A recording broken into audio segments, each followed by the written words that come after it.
This is Roy Langmaid. This is the second of 3 5-minute films about group dynamics.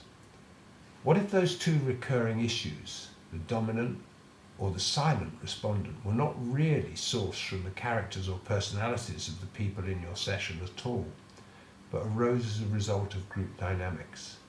Something that you have as a moderator much more control over than you do over the personalities of the people in your room. How could that be? Remember the idea of basic assumptions that we heard about in the first film on the dependent group?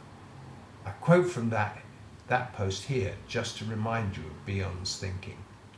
Bion noticed 3 basic climates that occurred in groups. He called them basic assumptions.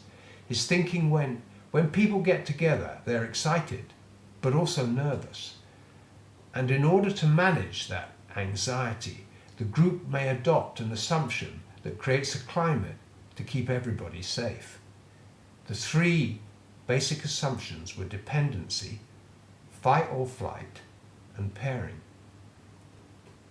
At nervous moment, the group acts unconsciously together in the best interest of all members, connected by what Freud called contagion, a property of the group mind originally proposed by Gustave Le Bon. Alongside contagion, suggestibility and irrationality are also properties of the group mind. This, suggested Freud, is not so much herd as horde behaviour, which explains mass panics or the trumpeting invincibility of the gang of football fans at the match, even if their team are not doing very well. In other words, what holds groups together is something larger than the will of the strongest individual. From the outset in a group, something is always there, preceding the individuals, some set of frames into which our individuals gather.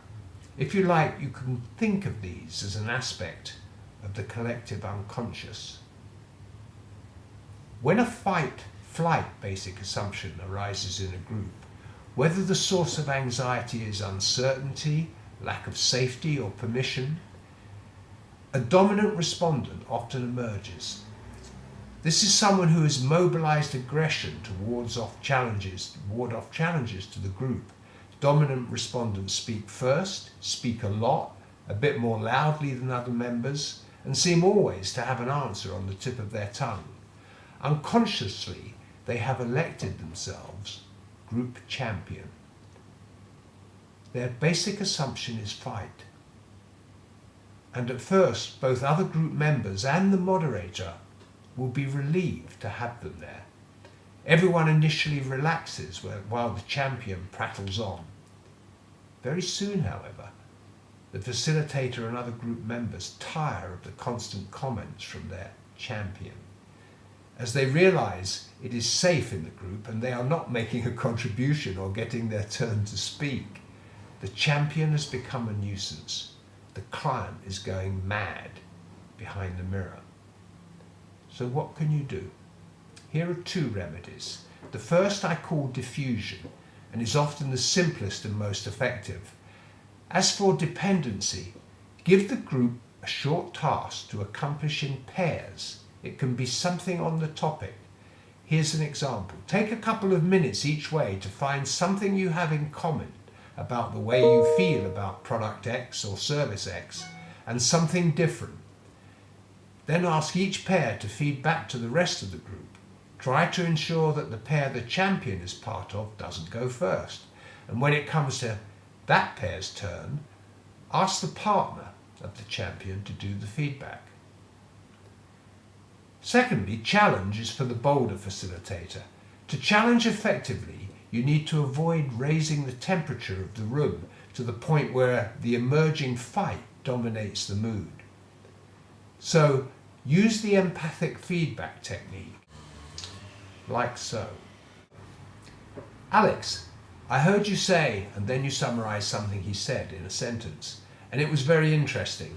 I'd like to ask you to sit back and let other group members go first for the next period, because it's my job to get everyone to express themselves in our session. Is that okay with you? The empathic feedback loop has 3 steps. The first is to mirror by repeating something he said. The second is to validate by saying it was interesting and useful. And the third is to suggest a behaviour change and make a request for it. You'll find that works almost every time. Now we come to the other basic assumption, flight, part of this one. Here fear has risen to the surface as the mobilizing emotion, and those gripped by it seem to disappear in the group. Often they are made less visible by the posturing of a champion as above.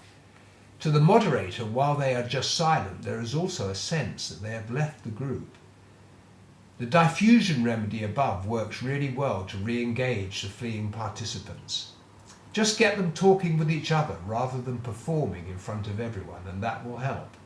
Occasionally you'll get someone in permanent flight mode in your session.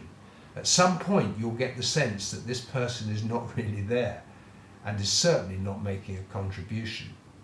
I suggest that you address that person directly, gently say something like, "Peter, I haven't heard from you for a while. I've got an interesting task next. Would you be so kind as to take the lead in the feedback once we've done it?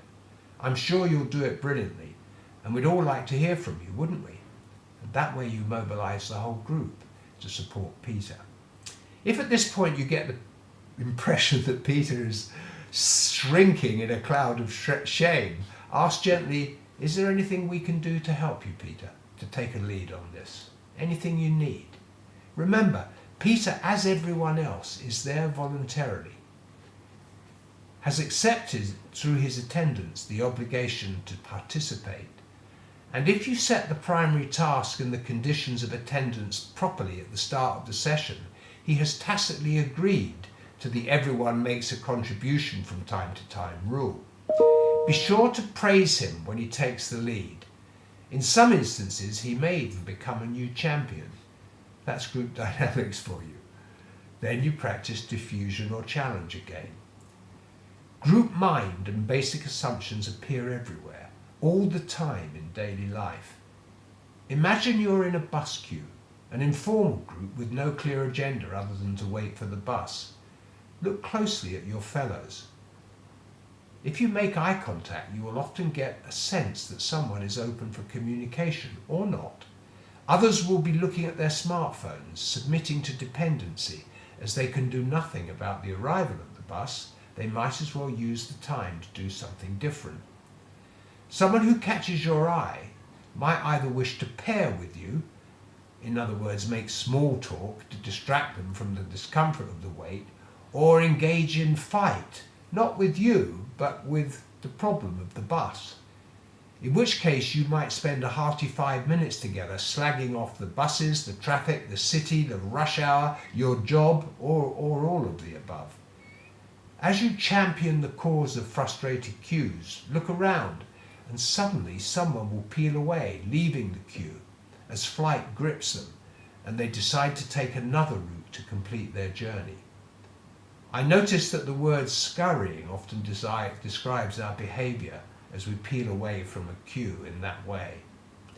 If you engage in either pairing or fight, there might be an awkward moment when the bus arrives, and as you board, you face the option of continuing this new relationship or sitting separately.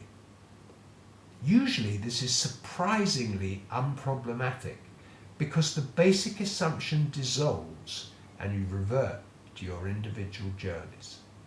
I hope this has been useful. Thank you for your attention. Bye-bye now.